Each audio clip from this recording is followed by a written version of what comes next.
Get off this plane immediately.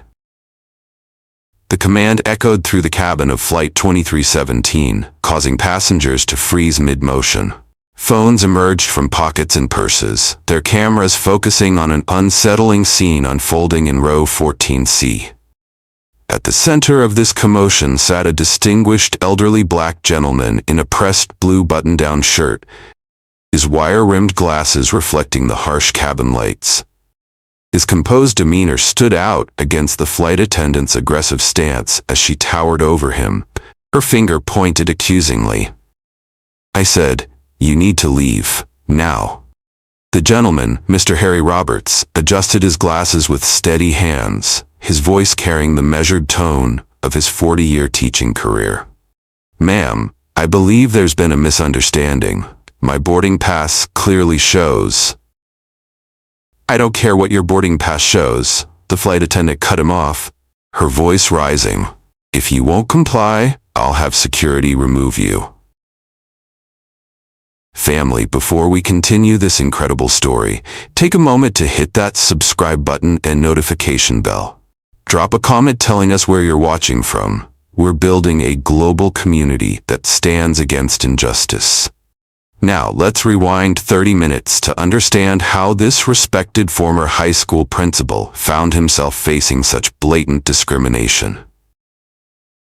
30 minutes earlier, Atlanta International Airport buzzed with pre-holiday travelers.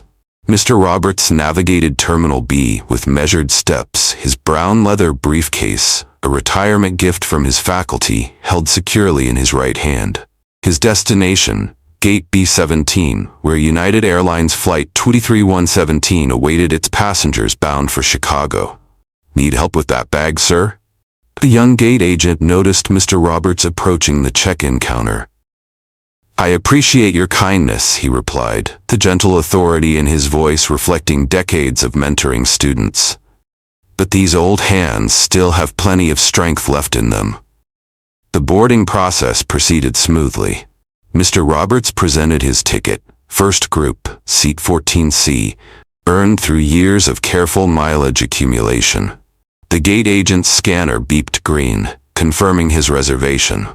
Walking down the jet bridge, Mr. Roberts mentally prepared for his granddaughter's graduation ceremony tomorrow. After 40 years of guiding other people's children toward their futures, watching his own granddaughter receive her medical degree would mark a special milestone.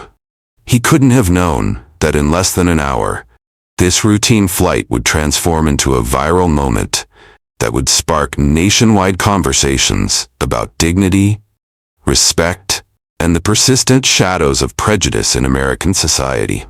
The first signs of trouble materialized as Mr. Roberts settled into 14C. He had just finished helping Diana Walter, a young mother in 14B, stow her oversized bag in the overhead compartment. His movements, though slowed by mild arthritis, remained precise and purposeful. "Thank you so much," Diana smiled, watching him ease into his seat. "They don't make gentlemen like you anymore." Roberts responded with a modest nod, his gray beard catching the light as he reached beneath the seat to position his briefcase. The cabin filled steadily around him. Business people tapping at phones, families corralling excited children, flight attendants directing traffic. Flight attendant Ann Westbrook moved through the aisle, her eyes scanning passengers with unusual intensity. She paused at row 14, her gaze fixing on Mr. Roberts with an expression that caused nearby passengers to exchange glances. Dr. Michael Stone, a cardiology surgeon in 14D, would later describe the shift in atmosphere. You could sense the prejudice radiating from her posture alone. Here was Mr. Roberts, the picture of dignity, being sized up like an intruder. The next few moments would capture the attention of millions, expose deep-rooted biases, and demonstrate how quickly justice can unfold when people refuse to remain silent witnesses to discrimination. "Excuse me." Westbrook's voice cut through the pre-flight chatter. "I need to verify your boarding pass." Mr. Roberts looked up, meeting her gaze with the calm confidence that had diffused countless classroom conflicts. "Of course, he replied, though his documentation had already been checked twice. Philip Henderson, seated in row 15, pressed record on his phone. The tech executive's instincts, honed by years of witnessing similar scenarios, told him this moment needed documenting. "This seat," Westbrook declared, barely glancing at the boarding pass, "is not for you." The absurdity of her statement hung in the air. Several passengers shifted uncomfortably, recognizing the familiar dance of discrimination attempting to disguise itself as procedure. Mr. Roberts maintained his educator's posture, his voice clear and measured. "My boarding pass indicates seat 14C. I'm precisely where I should be." The flight attendant's response would soon make headlines across America. "If you're going to be difficult, you'll need to leave this aircraft. We can't have any troublemakers on board." Community, what you're about to witness isn't just another viral moment. It's a masterclass in dignity versus discrimination. Watch how this distinguished educator transforms an act of prejudice into a powerful lesson about justice. Stay with us, because in exactly 3 minutes, everything changes. 6 hours before the confrontation, Mr. Harry Roberts stood before his bedroom mirror, methodically knotting his tie. 40 years of morning routines had ingrained this ritual. Straighten the collar, cross the wide end over the narrow, loop through, and pull tight. Even in retirement, he maintained these standards. His reflection told a story of dedication.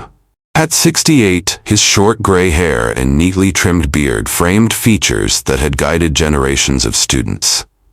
The wire-rimmed glasses, perched precisely on his nose, had witnessed countless breakthrough moments in young minds. Today's chosen attire, a pressed blue button-down shirt, charcoal slacks, and polished Oxford shoes, reflected his philosophy. Dress for the respect you deserve, not the attention you crave. His students had often joked that Mr. Roberts could spot a wrinkled uniform from across the cafeteria. On his dresser lay tomorrow's program. Northwestern University's School of Medicine graduation ceremony, class of 2025. His granddaughter Lisa's name appeared under summa cum laude. Pride swelled in his chest as he remembered her childhood declaration. "Grandpa, I'm going to be a doctor who helps people like you helped all your students." The brown leather briefcase waiting by his door held more than just travel documents.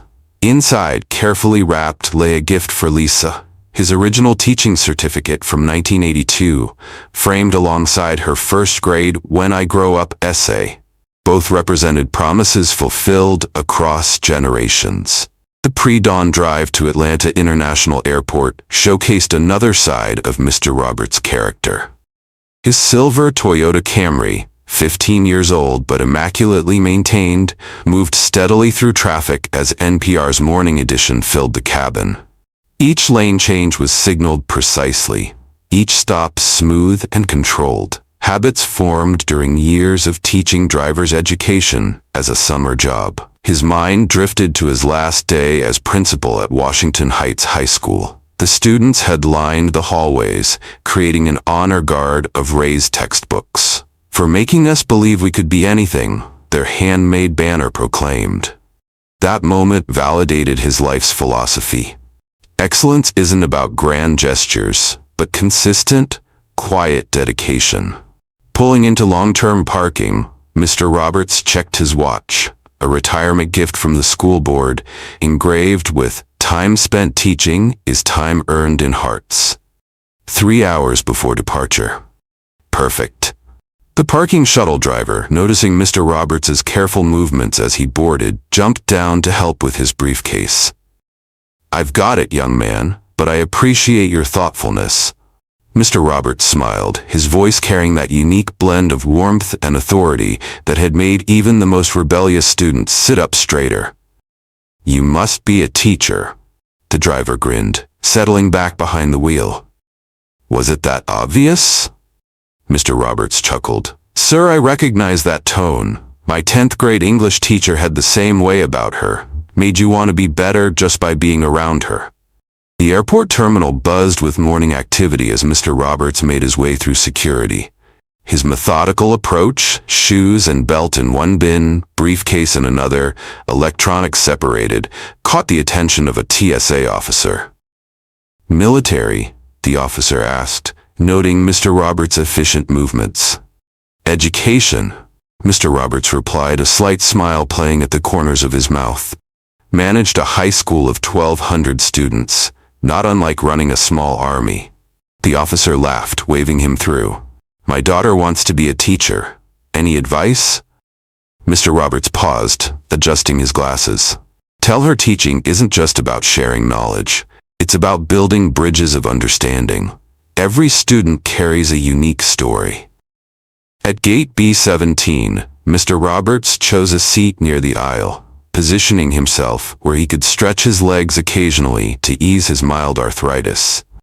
He watched the ground crews prepare aircraft for their morning flights through the terminal's wide windows. A young woman in medical scrubs dropped into the chair beside him, frantically typing on her phone. "Residency interview?" he inquired, recognizing the nervous energy he'd seen in countless students before important tests. "That obvious?" she sighed, running a hand through her hair. "You remind me of my granddaughter. She's graduating medical school tomorrow." He reached into his briefcase, pulling out a pack of mints. These helped her through her interviews. The young doctor to be accepted a mint, visibly relaxing. "Any other tips? Remember, beneath those white coats, your interviewers were once exactly where you are now. Authenticity outweighs perfection every time." As boarding time approached, Mr. Roberts observed the growing crowd at gate B17. His trained eye, developed through decades of monitoring school hallways, noticed the usual mix of travelers. Business people checking watches, parents corralling energetic children, elderly couples holding boarding passes with reading glasses perched on noses. When the gate agent announced pre-boarding, Mr. Roberts remained seated, allowing families with small children to go first. Dr. Stone, who would later become a key witness, noticed this gesture of consideration. The cardiology surgeon would later tell investigators how this simple act of courtesy had first drawn his attention to the distinguished gentleman in the blue button-down shirt. When first group was called, Mr. Roberts rose with practiced grace, his movements deliberate but assured. His boarding pass and ID were ready in hand, a habit from years of teaching students the importance of preparation. The gate agent's scanner confirmed his seat assignment. 14C, aisle seat. Walking down the jet bridge, Mr. Roberts maintained the same measured pace that had carried him through 40 years of education. His briefcase, though worn at the edges, moved steadily alongside him, containing not just travel documents, but 4 decades of earned wisdom. Diana Walter would soon benefit from that wisdom when he helped her with her heavy bag. But for now, Mr. Roberts focused on each step, each movement purposeful and dignified. His wire-rimmed glasses caught the fluorescent light as he made his way toward what should have been a routine flight to Chicago. None of the passengers filing onto Flight 2E3117 could have guessed that they were about to witness a profound lesson in dignity, justice, and the power of composed resistance. The first signs of trouble emerged minutes after Mr. Roberts settled into seat 14C. Flight attendant Ann Westbrook's footsteps carried an unusual urgency as she approached his row, her uniform pressed but her expression tight with unwarranted suspicion. "Sir," she announced, loud enough to draw attention from nearby rows, "I need to verify your boarding pass." Mr. Roberts looked up from arranging his briefcase beneath the seat, his movements unhurried. The same calm demeanor that had diffused countless school conflicts over 4 decades remained evident in his response. "Of course," he replied, though his documentation had already been checked at the gate. As he reached for his briefcase with measured precision, Westbrook's foot tapped impatiently against the carpet, Her eyes skimmed past his neat appearance, his wire-rimmed glasses, his carefully pressed blue button-down shirt, seeing but choosing not to observe. "This isn't your seat," she declared, barely glancing at the boarding pass he presented. "You'll need to move." Mr. Roberts adjusted his glasses, his educator's voice carrying clearly but quietly. "Ma'am, there seems to be a misunderstanding. My boarding pass clearly shows 14C, which is this seat." Westbrook's response escalated sharply. "Sir, if you're going to be difficult, we'll have problems. I know my seating chart." Dr. Stone, seated in 14D, straightened in his seat, attention caught by the baseless confrontation unfolding beside him. He noticed how Mr. Roberts maintained perfect posture, hands folded calmly over his briefcase, even as Westbrook's tone grew increasingly hostile. "Ma'am?" Mr. Roberts began again, his voice carrying decades of experience in maintaining dignity under pressure. "Perhaps we could review your seating chart together? I'm certain we can resolve this professionally." Instead of accepting this reasonable suggestion, Westbrook's next words would transform a routine flight into a viral moment. "Sir, if you don't comply immediately, I'll have security remove you from this aircraft." The cabin's atmosphere shifted instantly. Phones emerged from pockets and purses, their cameras focusing on the unfolding scene. Dr. Stone's expression hardened as he witnessed the clear discrimination beside him. Diana Walter, still grateful for Mr. Roberts' earlier assistance with her luggage, pressed her own phone's record button, her hands trembling with barely contained anger.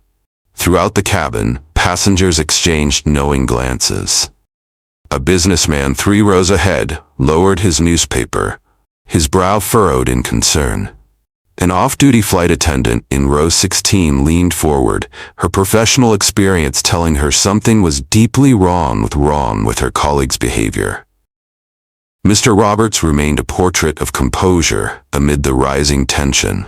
His hand stayed steady on his briefcase, his posture straight, the same dignified bearing that had commanded respect in school hallways for 4 decades. Philip Henderson, the software engineer who had started recording from row 15, would later note in his viral social media post. The contrast was stunning. Here sat this distinguished gentleman, the very picture of professionalism, being treated like an intruder while maintaining absolute dignity. "I'll ask you one final time to move," Westbrook announced, her voice carrying an edge that made several passengers wince. She positioned herself in the aisle, attempting to use her standing position as an intimidation tactic against the seated educator. Mr. Roberts carefully removed his glasses, cleaning them with a handkerchief, a gesture familiar to countless former students who recognized it as their principal's way of gathering thoughts before addressing a serious situation. "Ma'am," he began, replacing his glasses with precision, "I've shown you my boarding pass. I've offered to review your seating chart. I'm simply trying to understand the basis for your request." Dr. Stone cleared his throat. "Excuse me, but I watched this gentleman board. He's in his assigned seat." Westbrook turned sharply. "Sir, please stay out of this." The off-duty flight attendant from row 16 stood up. "Anne, maybe we should double-check the manifest." "I know my job," Westbrook cut her off, turning back to Mr. Roberts. "Sir, if you continue refusing crew member instructions, I'll need to contact the captain." Mr. Roberts folded his hands atop his briefcase, his voice carrying the same measured tone he'd used in countless parent-teacher conferences. "If you feel that's necessary, please do. I remain willing to discuss this professionally." Diana Walter's voice shook as she spoke up. "This is absolutely ridiculous. He helped me with my bag earlier. He's done nothing wrong." The tension in the cabin had become palpable. More phones recorded the scene, their owners instinctively understanding they were witnessing something that needed to be documented.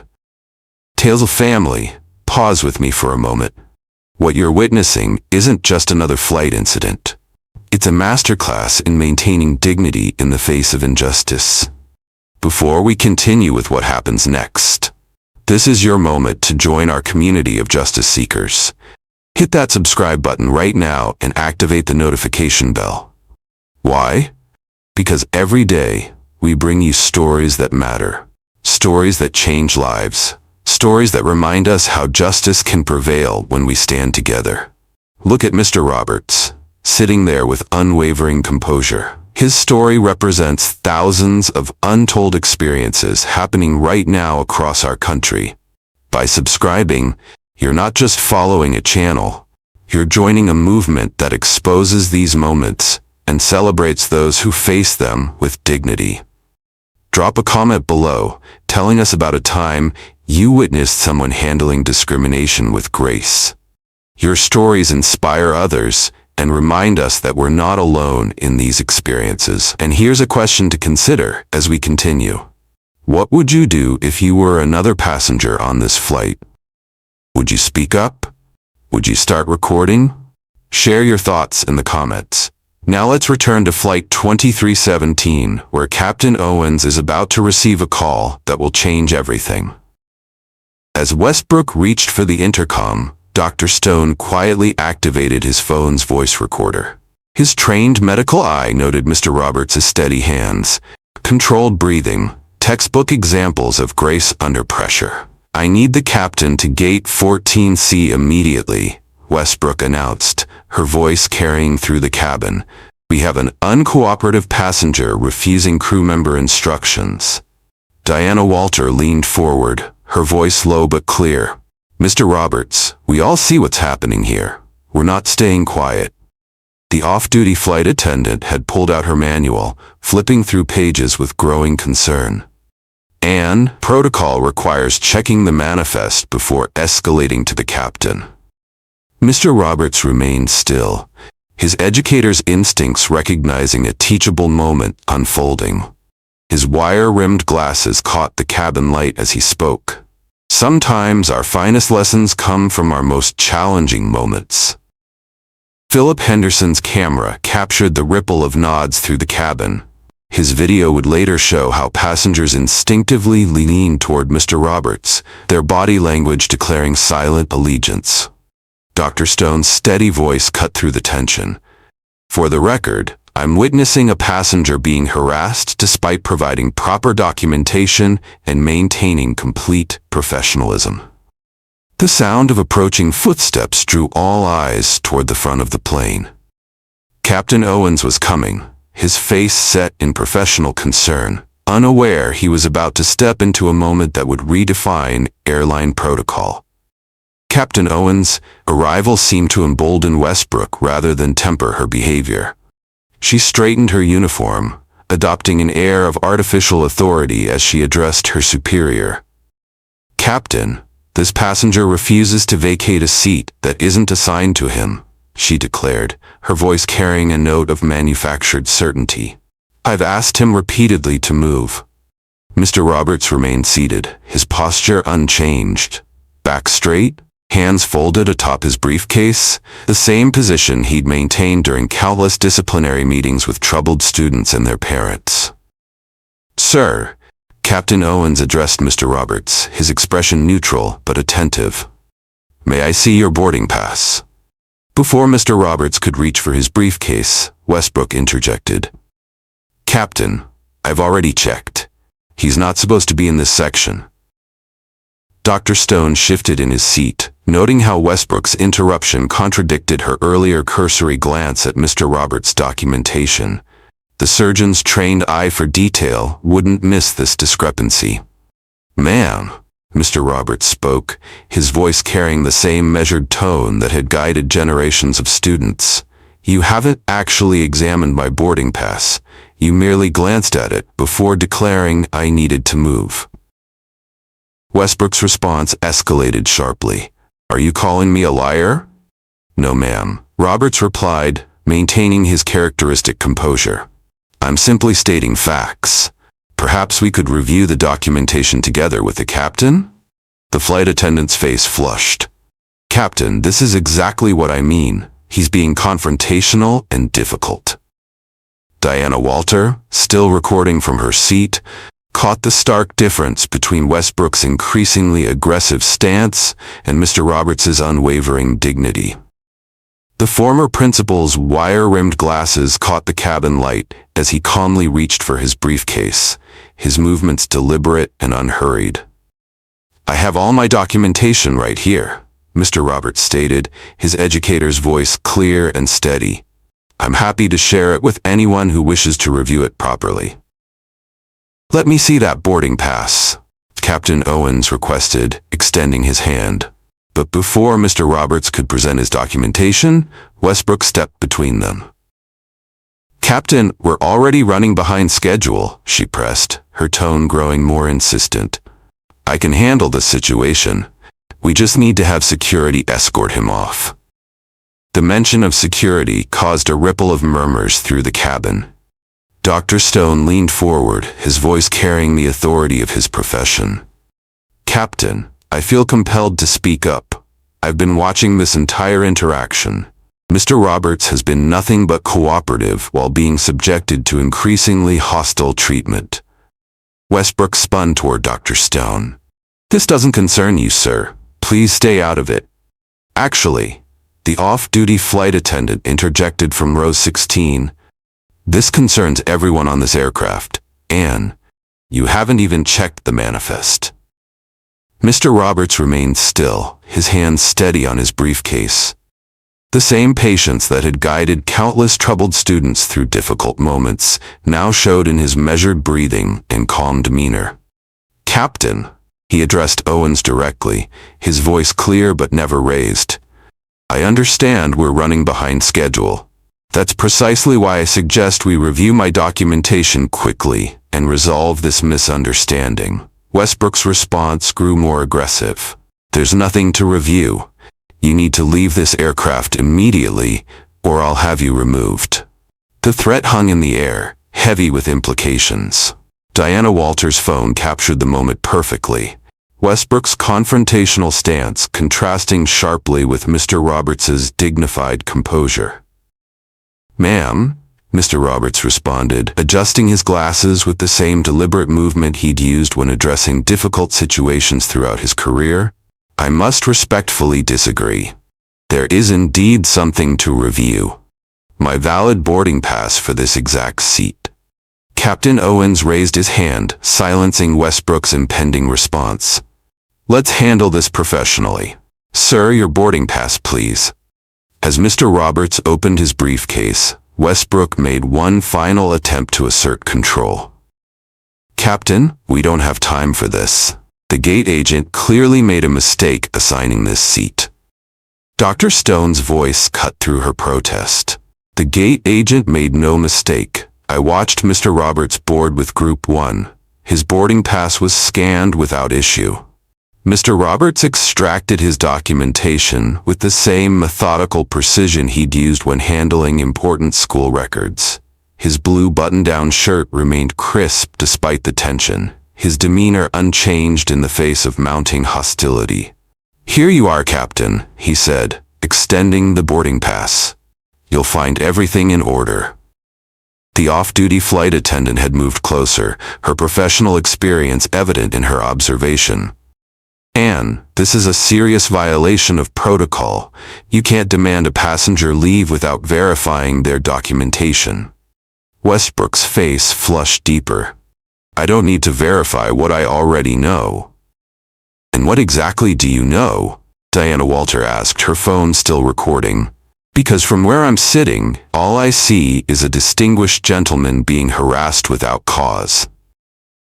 Throughout this exchange, Mr. Roberts maintained his characteristic poise, hands folded once again on his briefcase after presenting his documentation. His wire-rimmed glasses reflected the cabin lights as he waited patiently for Captain Owens to review his boarding pass.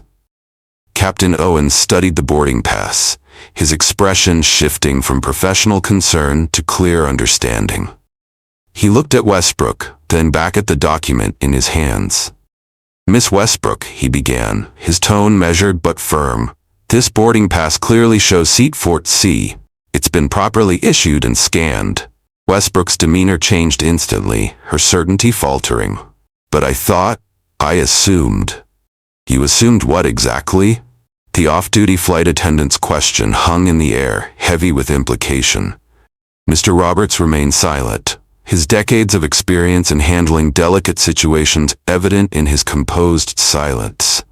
His steady gaze, neither confrontational nor submissive, spoke volumes. Dr. Stone cleared his throat. Captain, I believe we're all witnessing a clear case of profiling. As medical professionals, we're trained to recognize patterns of behavior, and this situation follows a sadly familiar one. Passengers throughout the cabin nodded in agreement. Phones continued recording, capturing every moment of this unfolding scene. The contrast between Westbrook's crumbling authority and Mr. Roberts' unwavering dignity grew starker by the second. I was just following procedure, Westbrook attempted, her voice losing its earlier confidence. No, the off-duty flight attendant corrected. You weren't. Procedure requires checking documentation before making accusations. Procedure requires treating all passengers with respect. You've done neither. Roberts adjusted his glasses, a gesture familiar to generations of students who knew it preceded an important lesson. But he maintained his silence, allowing the truth of the situation to reveal itself through others' observations. Captain Owens folded the boarding pass, his decision visible in his posture. Miss Westbrook, please come with me immediately. Before following the captain, Westbrook made one last attempt. I was only trying to. That's enough. Captain Owens cut her off, his tone final. We'll discuss this in private. As they moved toward the front of the aircraft, Mr. Roberts remained in his rightful seat, his composure unbroken. Diana Walter reached over, placing a supportive hand on his arm. Mr. Roberts, the way you handled that, it was incredible. Dr. Stone nodded in agreement. You've just taught everyone on this flight a powerful lesson in dignity. The off-duty flight attendant approached, her expression apologetic. Sir, on behalf of airline professionals who take pride in their work, I am so sorry. Mr. Roberts finally spoke, his educator's voice carrying wisdom earned through decades of experience. In every challenging moment lies an opportunity to demonstrate who we truly are. The cabin hummed with murmured agreements and continued recording, as passengers awaited what would happen next. Captain Owens led Westbrook to the galley area, his movements precise and purposeful. The cabin's attention shifted forward, passengers straining to observe while maintaining their recording devices steady. Back at row 14, Mr. Roberts sat quietly, his hands still folded atop his briefcase. Dr. Stone noticed how the former principal's breathing remained steady, his posture unchanged, the same calm presence that had guided thousands of students through their most challenging moments. Miss Westbrook, Captain Owens began, his voice low but carrying enough to reach nearby rows, explain to me exactly why you approached this passenger. Westbrook shifted uncomfortably. I thought he was in the wrong seat. Based on what evidence? He didn't seem like he belonged in first group boarding. The captain's expression hardened. Didn't seem like he belonged? What exactly does someone who belongs look like, Miss Westbrook? The off-duty flight attendant had moved closer, her manual still in hand. She caught the captain's eye and nodded toward the manifest tablet mounted near the galley. Captain Owens picked up the tablet, his fingers moving efficiently across the screen. Let's review the actual manifest, shall we? Something you should have done before making any accusations. The tablet displayed the seating chart, confirming what Mr. Roberts' boarding pass had already shown. Seat 14C was exactly where he belonged. Mr. Roberts, Captain Owens called, walking back to row 14.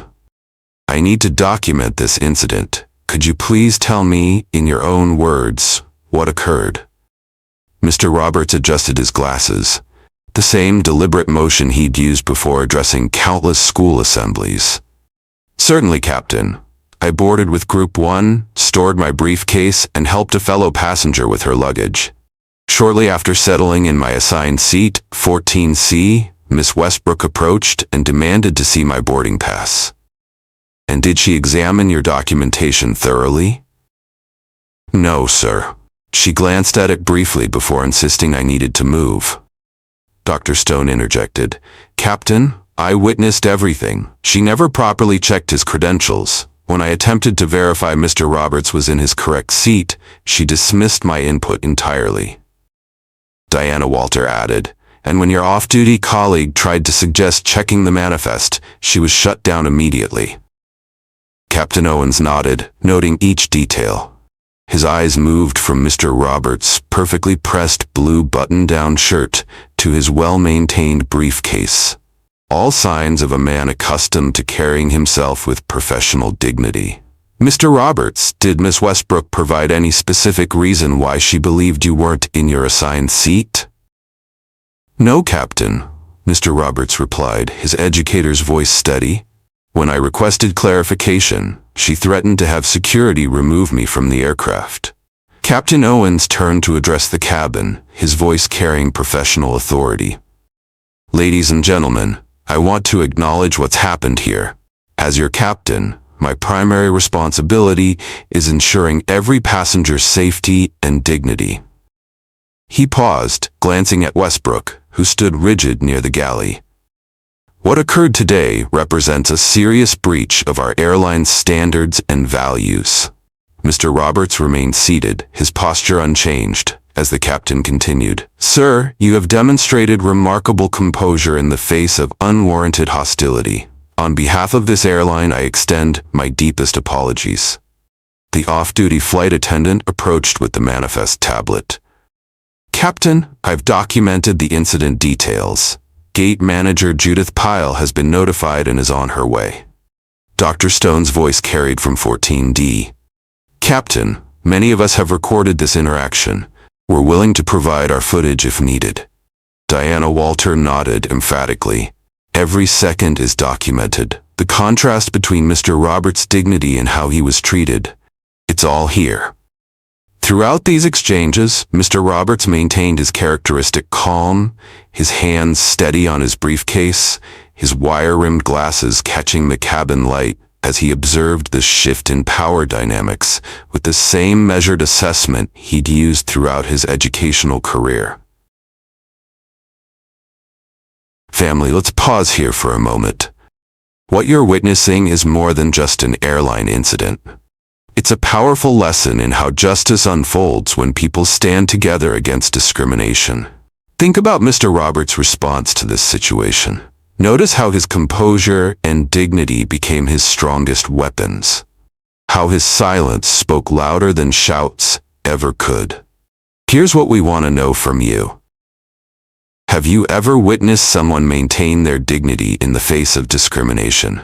How did their response impact those around them? Share your experiences in the comments below.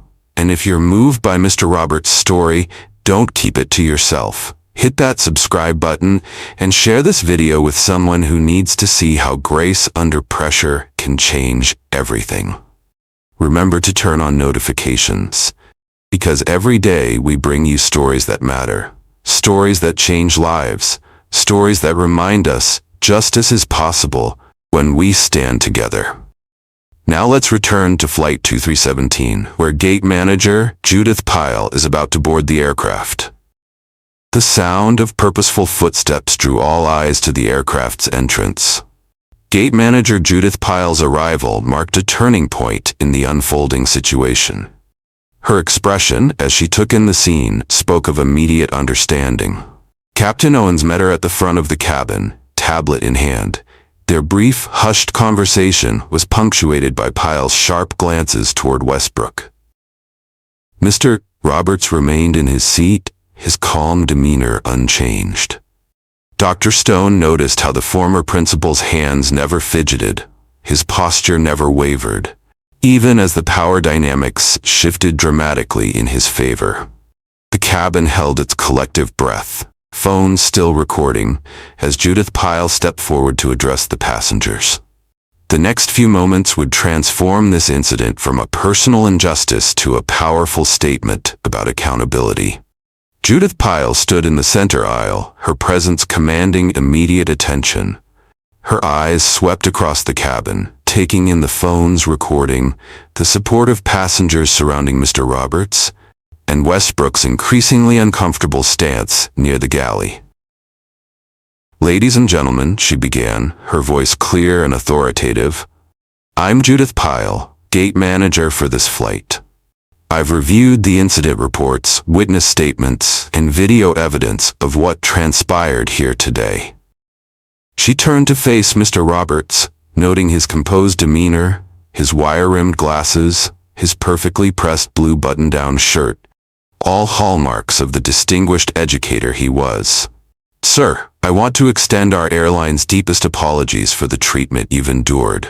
Mr. Roberts acknowledged her words with a slight nod, maintaining the same dignity that had guided him through 40 years in education. "What happened here today," Pyle continued, her voice carrying to every corner of the cabin, "represents a complete violation of our airline's core values and basic human decency.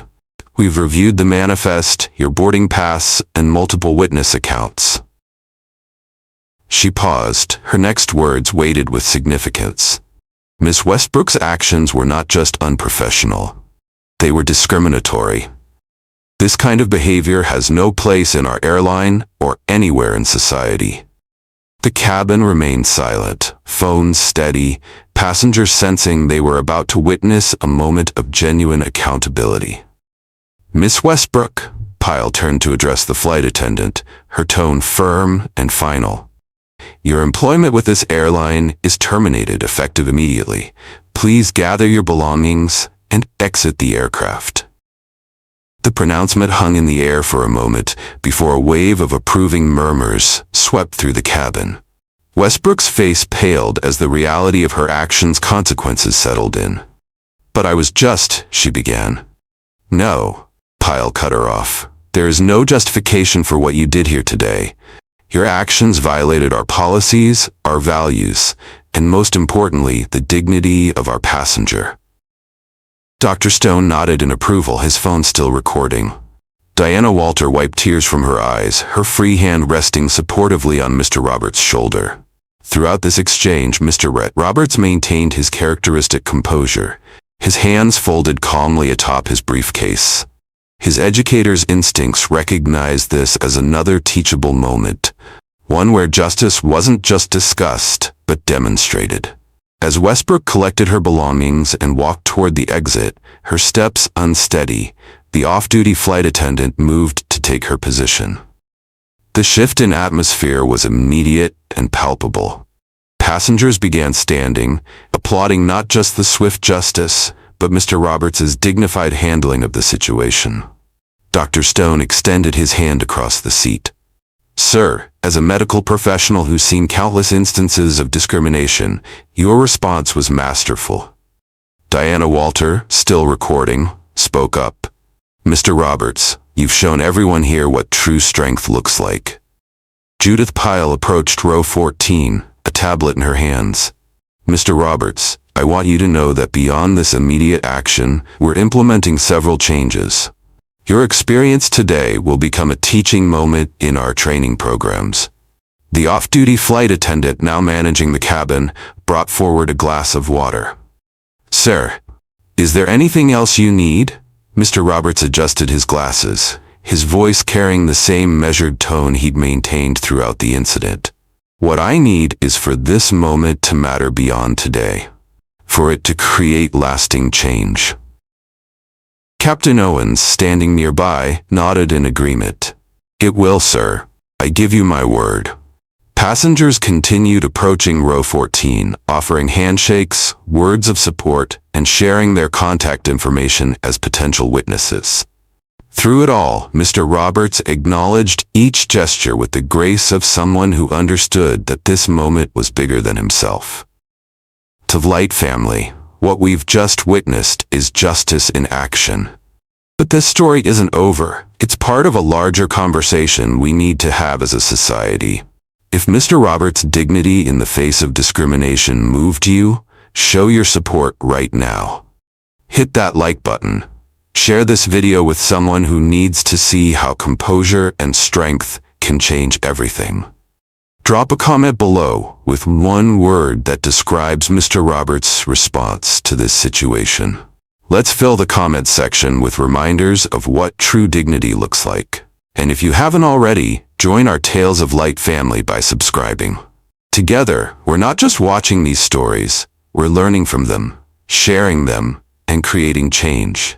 Now, let's see how this powerful moment concludes. As the cabin settled back into pre-flight preparation, Judith Pyle made one final announcement.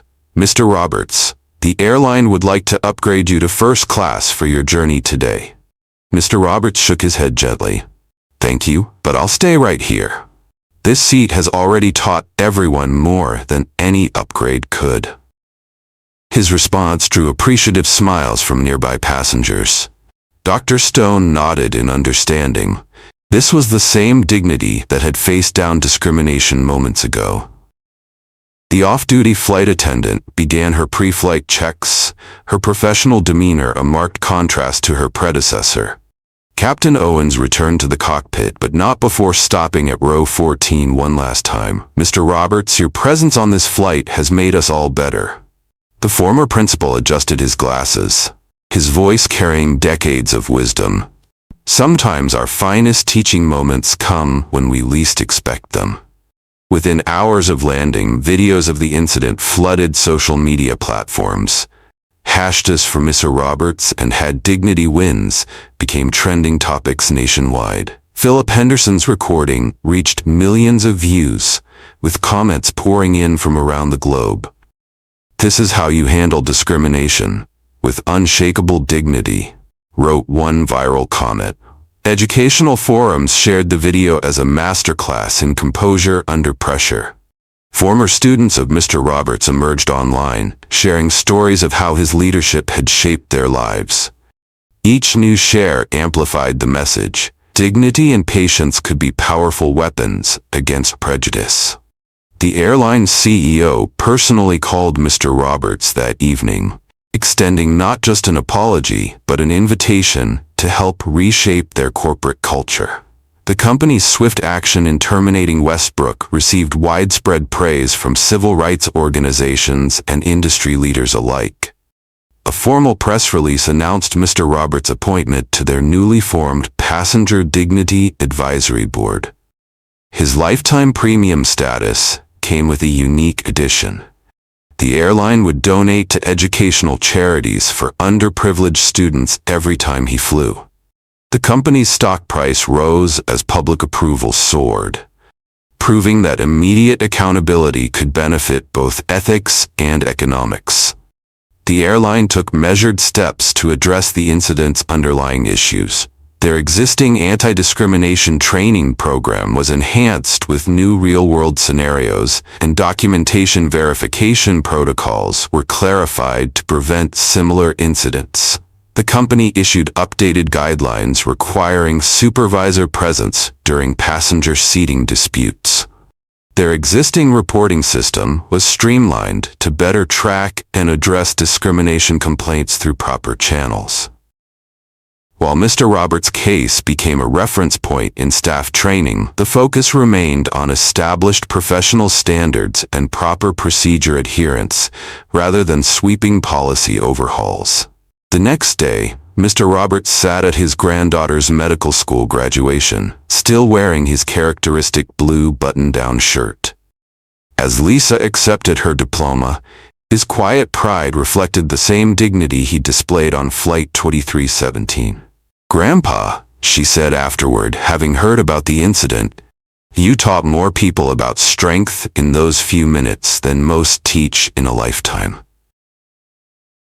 Family, let's honor Mr. Roberts' example. Share this video if you believe in the power of dignity over discrimination. What moment from this story will stay with you?